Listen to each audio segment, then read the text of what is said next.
بسم اللہ الرحمن الرحیم۔ السلام علیکم ناظرین، راوی نیوز ایچ ڈی کے ساتھ میں ہوں محمد رضوان عاجز۔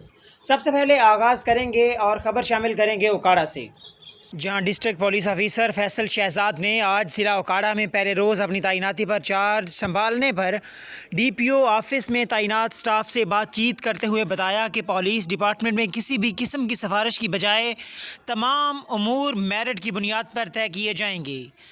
اس موقع پر ان کا کہنا تھا کہ میں خود بھی تقرری اور تبادلے میرٹ کی بنیاد پر کروں گا۔ انہوں نے کہا کہ شہداء کے لواحقین ہماری فیملی کا حصہ ہیں، ان کے لیے ہماری خدمات ہمہ وقت حاضر ہیں۔ خبر ازیں ان کی آفس آمد پر پولیس کے چاقو چوبند دستہ نے سلامی دی۔